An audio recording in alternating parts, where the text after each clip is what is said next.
A paz de Cristo, meu amigo, meu irmão, gostaria de estar convidando um amigo e irmão para junto podermos fazer mais uma videoaula. Estamos estudando a revista Palavra e Vida desse quarto trimestre de 2023, a edição da revista 79. O tema central dessa revista é Corpo e Unidade, Cartas de Paulo aos Coríntios, que escreveu ao pastor Valtair Afonso Miranda. Desde já nossos sinceros agradecimentos a esse querido pastor, que sempre estão fazendo aqui menção dele, que é autor desta revista desse quarto trimestre de 2023. Né? Irmão, vamos estudar a quinta lição. Fizemos a quarta, primeira, segunda, terceira e quarta, agora já estamos na quinta lição. O título dessa lição, da quinta lição, é Liberdade Cristã e Crentes Vulneráveis. O texto base dessa lição é 1 Coríntios 8, versículo 1 e 11, versículo 1 também. Estaremos agradecendo a Deus nesta hora, orando a Ele, agradecendo mais uma oportunidade de nós estarmos juntos fazendo esse estudo. Pai querido, Deus eterno, soberano Deus, Pai de nosso Senhor e Salvador, Senhor Jesus Cristo, eis que agora nós agradecemos a Ti, ó Deus, pela essa oportunidade que o Senhor nos dá. Dê-nos entendimento, sabedoria, conforme o Teu Espírito Santo, para que possamos ensinar, ó Deus, ou aprender com cada um a lição dessa quinta lição desta revista. Em nome de Jesus, nós queremos agradecer.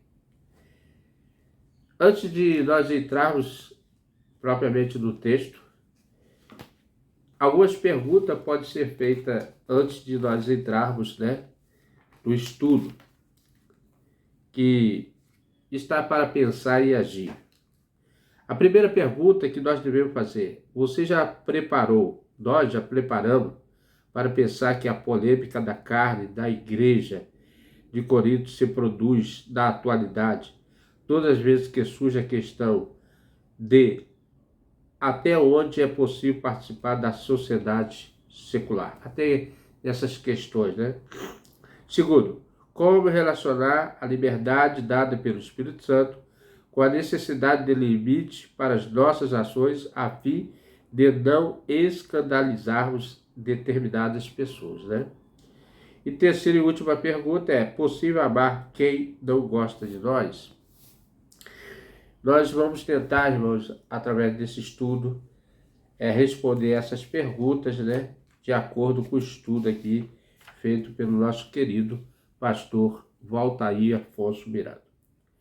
Liberdade cristã e crentes vulneráveis.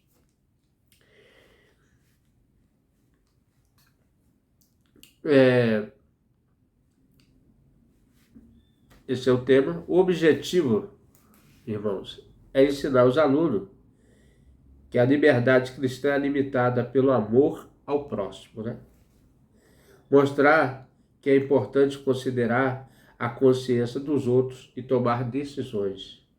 Incentivar e amar e respeitar os crentes mais fracos.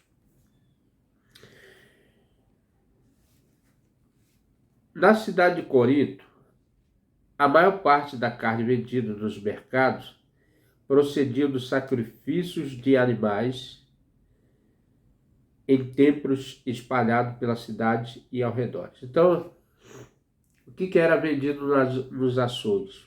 As carnes que eram sacrificadas aos animais. Eles aproveitavam para vender essa carne. Estou com problema no nariz, irmão? Não repara não, tá? Vamos perdoar dessa área, que eu tenho problema de sinusite, E às vezes ataca demais. E diz assim: isso provocou a curiosidade e a pergunta dos crentes se eles deveriam ou não comer a carne. Essas carnes que eram vendidas nos açougues, nos comércios, Não era uma questão nutricional, mas de profunda implicação espiritual, já que uma vez a carne era sacrificada lá nos tempos pagãos, né? A resposta a essa pergunta que provocou os capítulos estudados nessa lição. Então, é onde nós vamos entrar no primeiro tópico. A comunidade cristã de Corinto. Qual é a relação entre a idolatria e o açougue? A comunidade cristã de Corinto foi fundada por Paulo. Isso se encontra lá no capítulo 18 de Atos, né? Os irmãos podem conferir. Um pouco depois dele ter passado por duas cidades, Tessalônica e Atenas. Seus membros eram a maior parte provenientes do paganismo, mesmo porque tinha poucos membros judaicos, né? Ele recebeu alguns judeus, passando a ser constituído então de uma maioria gentílica e de uma minoria judaica. No capítulo 12, no versículo 2, diz: Vós bem sabeis que eras gentios, levado a ídolos mudos, conforme eres guiados, né? E versículo 7, 18, ou capítulo 7, 18, diz assim: Alguém chamado estando circuncidado, fique circuncidado. Alguém chamado estando circuncidado, não se circuncide.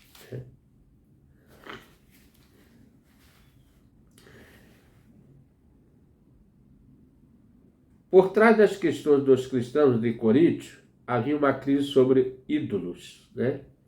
Como muitos membros da comunidade eram neófitos. Neófitos são pessoas que ainda não se batizaram, eram novos convertidos, né? E havia deixado a idolatria e não fazia muito tempo.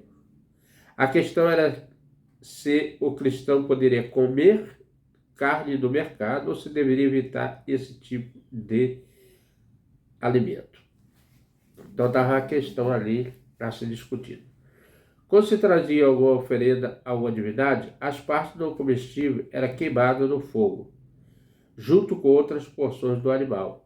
Uma parte era consumida em um banquete ritual em homenagem à divindade. Então, uma parte eles faziam o sacrifício, outra parte era representada a divindade e o restante era oferecido ao mercado público. Então, aquelas carnes que sobravam era oferecido ao mercado público, né, para se vender.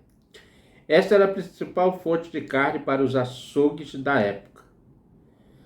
Paulo aborda o problema diretamente em 1 Coríntios 8, 5 e 6. Estaremos lendo esses dois versículos.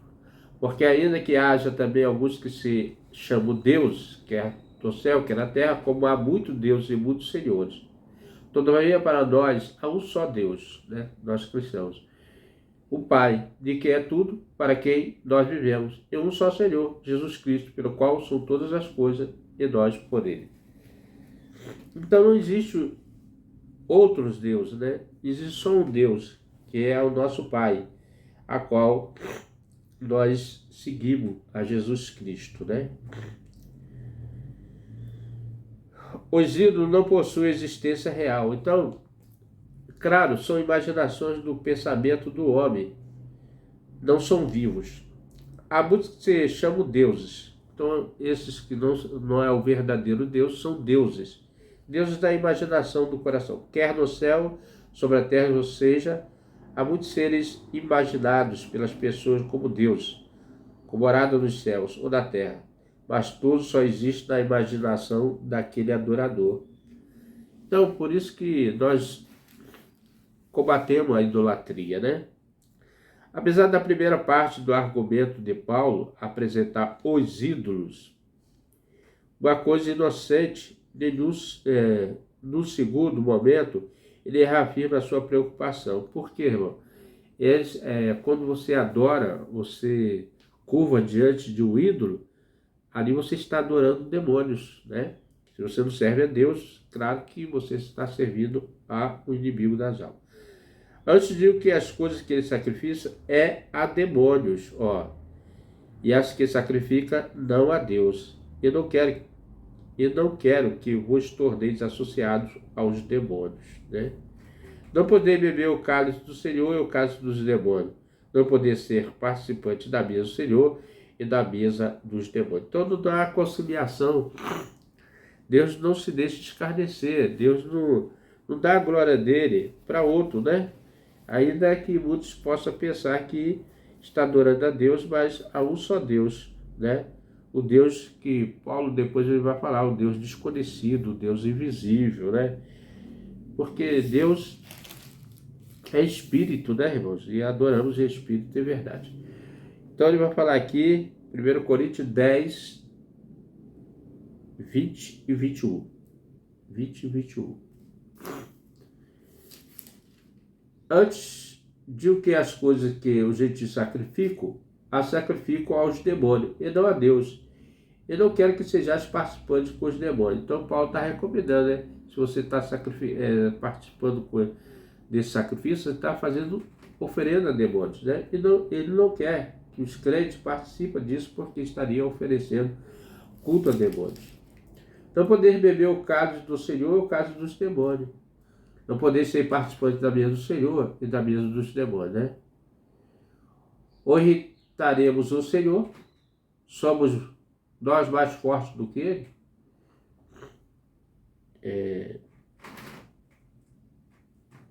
E 21, né? Já. Foi até o 22, mas tá bom. A questão continua sendo o comer carne ou não. Os ídolos continua sendo nada, mas por detrás de cada ídolo Paulo vê demônios. Nós vamos ver isso lá em Deuteronômio, no livro de Deuteronômio.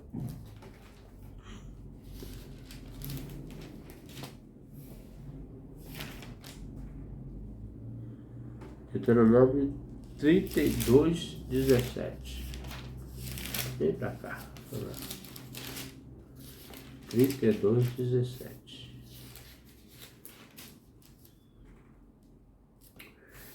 Sacrifícios oferece aos diabos, não a Deus, aos deuses que não conheceram, novos deuses que vieram há pouco, dos quais não se estremeceram seus pais.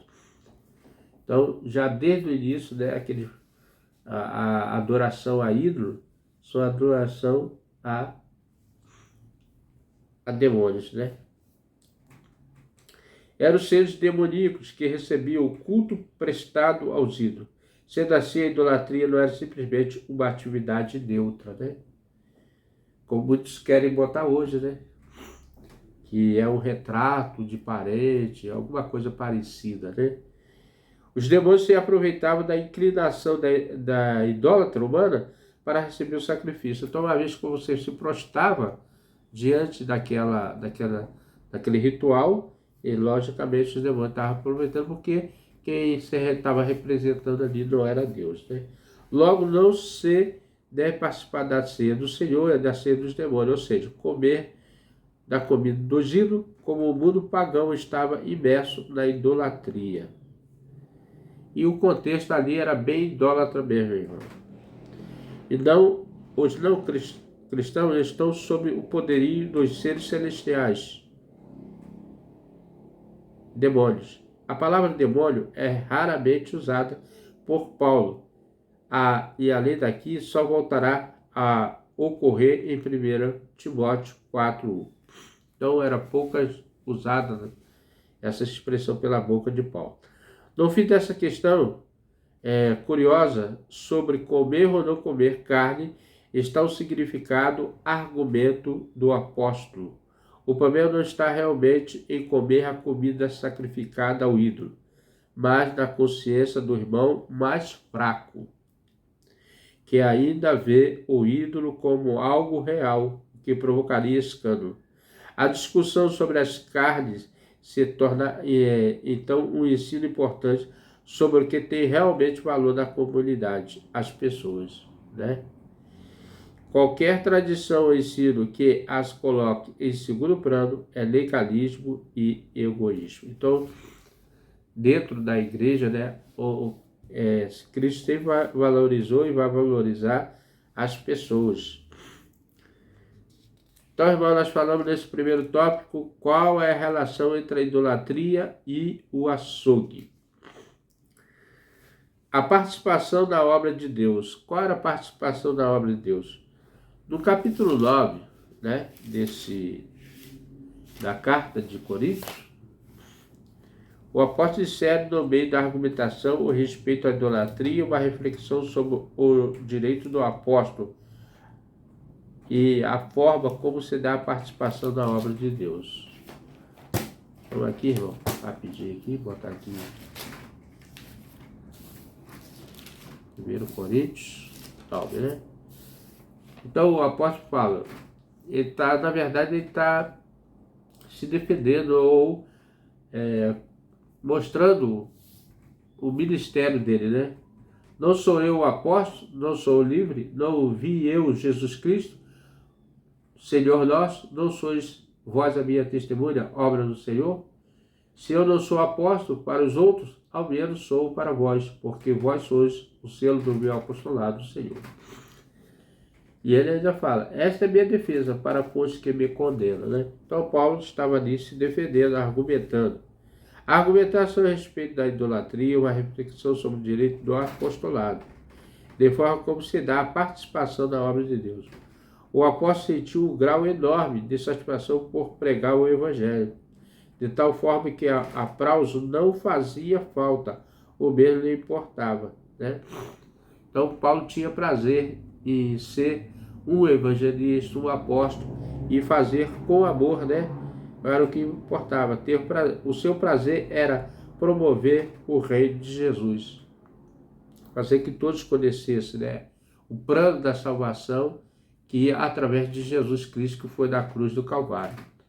Não há plano de salvação melhor do que esse, que é Jesus, que deu a sua vida pelo que estava perdido, né? Quando você aceita Cristo, confessa que aceitou Cristo, você está aceitando o plano da salvação, que foi através da cruz, o sacrifício vivo de Cristo lá na cruz do Calvário.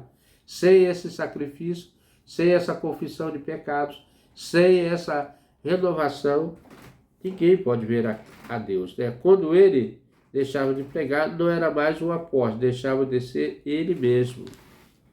A pregação se transformou num elemento de identidade pessoal, né? Então é a característica do cristão, né? De ter prazer nas coisas de Deus. E não faz por obrigação, mas faz por que primeiro é um dever, mas também é um prazer servir a Cristo. Ele cumpria sua missão com alegria e prazer. Sua missão era difícil e perigosa. O Paulo foi um dos fariseus, um doutor da lei, né? Ele tinha autoridade eclesiástica ali da sua religião para pegar carta e perseguir a nova religião que estava surgindo, que era o cristianismo, né? O povo cristão. E ele fazia isso com esmero também, achando que estava obedecendo à voz de Deus. Mas a hora que ele começou e entendeu que Cristo veio para ele também, e ele aceitou, e Cristo se manifestou a ele apareceu ele no caminho de Damasco e reconheceu que necessitava desse que ele mesmo perseguia. Então ele passou a deixar as coisas que ele tinha ali já adquirido e começou uma nova jornada no cristianismo. Mas ele foi perseguido pelas suas atitudes, né? Por defender o evangelho de Cristo. Assim como muitos de nós, quando confessamos que somos cristãos, os verdadeiros cristãos, quando professam, muitas pessoas têm ódio do cristianismo, não vou dizer fobia, mas tem ódio realmente, porque Cristo mesmo, ele disse, se vou fazer isso com a vara, né, que era ele, imagine com vocês, né? Então, irmão, mas ele desenvolvia de livre vontade, porque havia nele a convicção de que o fazia não era agradar os homens, mas a Deus.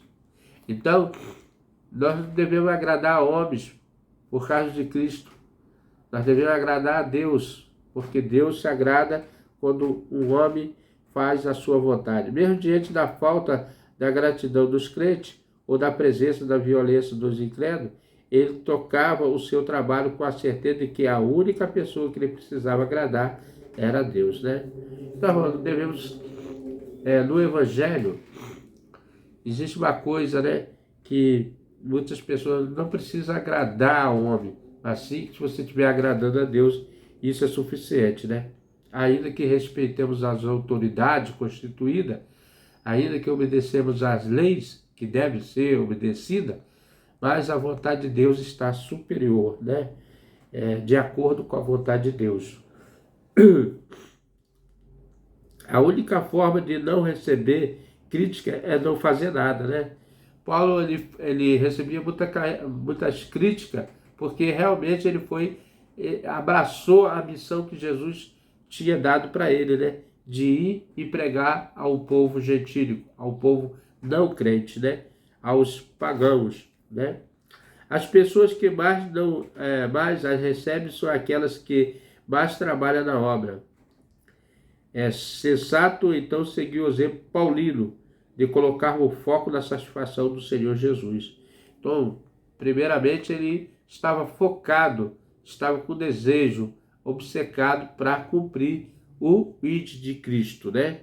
E o ID de Cristo ele fez muito bem. Se hoje nós temos um evangelho que disseminou na Europa e em todos os lugares, foi porque Cristo morreu em nosso lugar, né?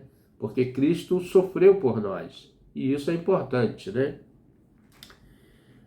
A perspectiva que fez com Paulo se fizesse judeu para os judeus, agravo para os agravos, livre para os livres, grego para os gregos. Ele possui uma enorme capacidade de se adaptar às mais diferentes circunstâncias e em função, sem se apegar a detalhes, justamente porque ele sabia exatamente o que era importante e essencial na pregação do Evangelho.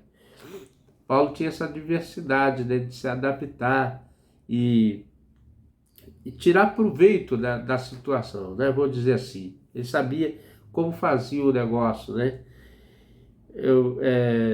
Nós vamos ver isso quando ele está em Atenas e ele vê lá o Deus desconhecido, né? O nome ao Deus lá desconhecido, ele faz a pregação dele em cima daquele Deus, né? Daquela estátua, né? Daquela escultura. Paulo não escolhia público e com frequência encontramos procurando justamente as pessoas mais difíceis para ser sua audiência. É confortável pregar para um auditório amigo e para pessoas que concordam com tudo que falamos, né? Isso é lógico, né, irmão? É mais fácil você falar para quem está ali concordando, mas quando é questionado, aí o negócio se complica um pouco. Mas é muito complicado ministrar para pessoas que não querem ouvir o que precisamos falar, né? O Evangelho é isso. Muitas das vezes ele fala coisas que as pessoas não querem ouvir, porque confronta a vida dele, confronta a maneira dele viver.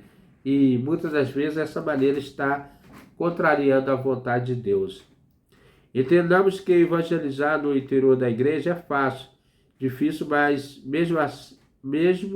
difícil mesmo é abrir a boca de um lugar cheio de pessoas adversas, né? Pessoas contra o que pregamos, né? Essas pessoas que não gostam da igreja ou da mensagem do reino são justamente aquelas que se tornaram alvo da carreira do apóstolo Paulo. Então, Paulo ele não vai na sinagoga, como de costume, evangelizar aquelas pessoas, mas ele vai aonde tem pessoas que necessitam ouvir o Evangelho, pessoas difíceis, né? Pessoas que não acreditam em Jesus, pessoas que não acreditam no reino celestial. Ele não se escondia no interior de uma comunidade de fé, né? Lamentando que o mundo não queria ouvir o Evangelho. Antes se atirava no meio das praças, esquina, em busca das pessoas que precisavam de salvação. Uma das palavras que designa o nome igreja é sair para fora. O Evangelho é isso, né? A igreja é isso. Nós devemos sair para fora para pregar o Evangelho. E aqui parece que toca no ponto dos nossos dias que a igreja está muito mais no templo do que nas praças e nas ruas, pregando o evangelho, confrontando a vida deles com testemunho pessoal, né? Nós vemos aqui que eles buscavam na esquina pessoas que precisavam da salvação.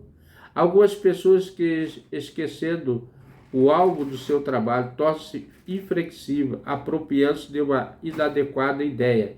Se o trabalho não for feito do meu jeito, também não o farei de jeito nenhum, né? Como ensina o apóstolo em sua comparação final nos versículos 25, o envolvimento na vida da igreja implica em aprendizagem, que nos leva a mudar o que pode ser mudado. Se a mensagem para o mundo não muda, o mundo em torno da mensagem muda.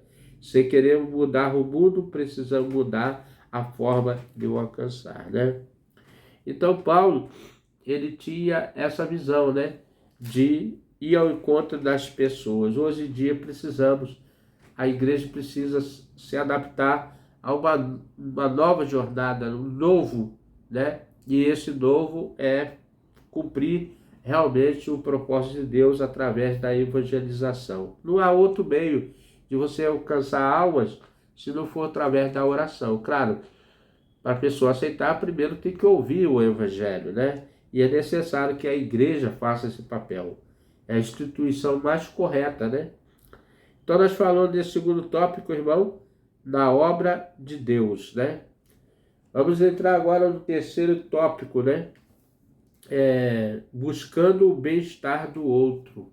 Buscando o bem-estar do outro. Nós não somos mais donos do próprio nariz depois de aceitarmos o senhorio de Cristo. Eu não me pertenço mais, mas pertenço a Cristo. Quem é o meu dono agora é Cristo. 1 Coríntios 10 e 1, versículo 1. Ora, irmãos, não quero que ignorei que nossos pais estiveram todos debaixo da nuvem, e todos passaram pelo mar. Versículo 11, 1. Sede meus imitadores, como também eu de Cristo. Né? Então, Paulo já está deixando. Bom seria se a gente imitasse como Paulo fez, né? Um homem corajoso, em tempos difíceis, teve o propósito de buscar o reino celestial, né? Em primeiro lugar. A partir desse momento, vivemos em função daquele que Jesus chamou de próximo. Está em Mateus 22, 37.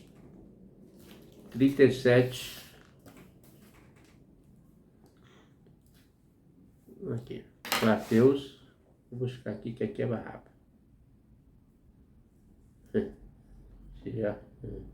Mateus, né?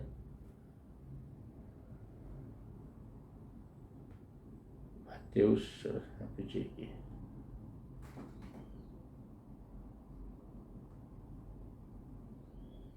Mateus 22, 37. 37 e 39. Asseverou-lhe Jesus: amarás o Senhor teu Deus de todo o coração, de toda a tua alma e de toda a tua inteligência. Este é o primeiro e maior mandamento. O segundo, semelhante a este, é amarás o teu próximo como a ti mesmo. Na verdade, aqui manda amar o próximo como se amasse a Deus, né? Como a nós mesmos, né? O outro define os seus limites, pois meu amor molda o meu comportamento. Comerei verdura com vegetarianos e churrasco com os carnívoros, porque enquanto procuro o bem-estar do próximo, eu glorifico a Deus e o Criador de todos nós. No versículo 10, 27, nos lembra 27, 10, 27.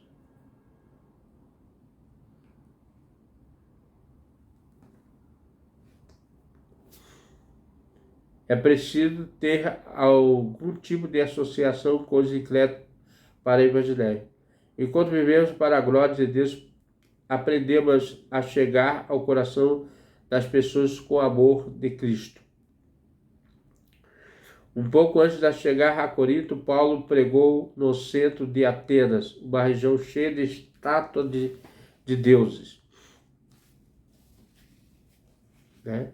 Estátua de Deus. De repente ele percebe que havia uma que não tinha nome. Ele aproveitou essa oportunidade e disse: pois passando, observando o objeto do vosso culto, encontrei um altar a qual estava escrito o Deus desconhecido. Então, os irmãos percebam que Paulo chegou nesse lugar, estava a estátua lá que não tinha nome. E ele aproveitou a ocasião para evangelizar através de cima daquela estátua que estava referindo ao Deus desconhecido, mas Paulo usou aquela estátua para se referir a Deus, o Deus criador de todas as coisas. Então, devemos também pensar como poderemos alcançar as pessoas através do Evangelho, de uma forma que ele entenda a necessidade de aceitar Cristo como Salvador, para que ele não pereça de uma vida eterna, né? Para que não venha perecer, não venha sofrer, não venha se afastar da presença de Deus. Então é necessário que nós tenhamos o método para que possamos alcançar. Na verdade, o método nós sabemos que é o Evangelho e o poder do Espírito Santo, né? Conhecer precisamente aquele que os anuncia. Então, Paulo usou aquela estátua para se referir a Deus como Deus desconhecido, que eles ainda não conhecia o Deus verdadeiro. O que Paulo fez, em vez de dizer que tudo aquilo em acreditavam os atenienses era bobagem, besteira, ele aproveitou uma parte da própria fé deles para fazer a ponte com o Evangelho de Jesus que ele, Paulo, estava trazendo. Né? Sabedoria de Deus, né? Com certeza muitas pessoas naquela época deveriam ter crido. Né? Paulo não menospreza os incrédulos, ele amou profundamente e pensava o tempo todo de uma forma de alcançá-lo com o Evangelho. Nós devemos também ter essa preocupação, como alcançaremos as pessoas através do Evangelho, né? Ele pagava o preço que fosse para salvar uma vida, mesmo que para isso tivesse que engolir sapos, né? E deixar seus direitos de lado. O outro vinha sempre em primeiro lugar. Os irmãos lembram que aqui Paulo ele faz uma reivindicação, né, do seu apostolado, explicando que ele também tinha, né? Ele diz aqui no versículo 5: não temos nós direito de levar conosco uma mulher irmã, como também os demais apóstolos, como os irmãos do Senhor, né? Tiago e Cefas. Cefas aqui é Pedro, né?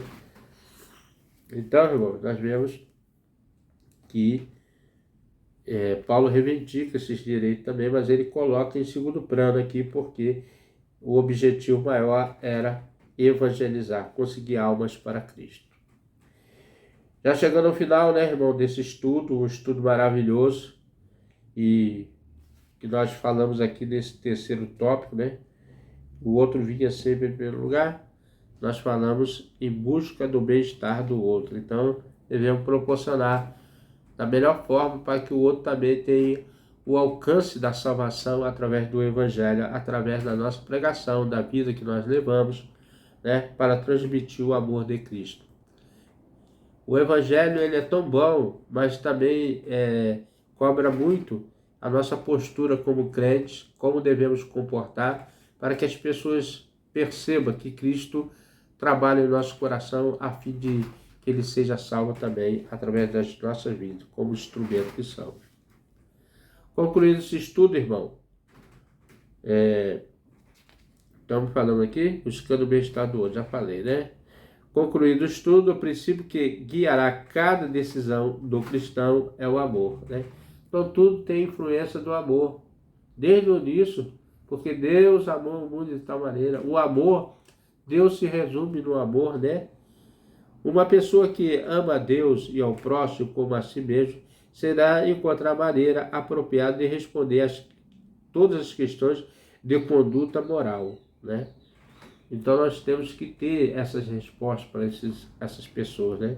Nos tempos de Paulo, os pagãos tinha muitos deuses falsos, mas os cristãos sabiam que havia somente um Deus, o Criador de todas as coisas, e que sustentava até então.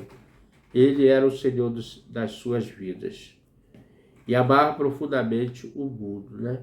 Então, Cristo é o nosso Senhor, né?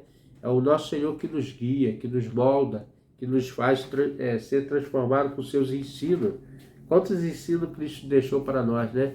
De seguir. Um desses é amar o próximo como a nós mesmos, né? Amar a Deus sobre todas as coisas e o próximo como a nós mesmos. Em função deste amor, os crentes entendiam que podia realmente todas as coisas, né? Mas nem todas as coisas eram convenientes. Então nós vemos aqui que ele falou sobre a idolatria, falou sobre apostolado, falou de muitas questões que nós vemos que a importância deles reconhecerem que existe um Deus acima de todas essas coisas, né? E o Deus que para eles era desconhecido, agora passou a ser um Deus conhecido, Senhor Deus Todo-Poderoso.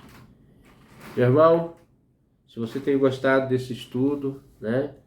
Estamos aqui sempre, toda semana, trazendo na base aqui, né, do nosso querido pastor, ensino do pastor Valtair Afonso Miranda, né?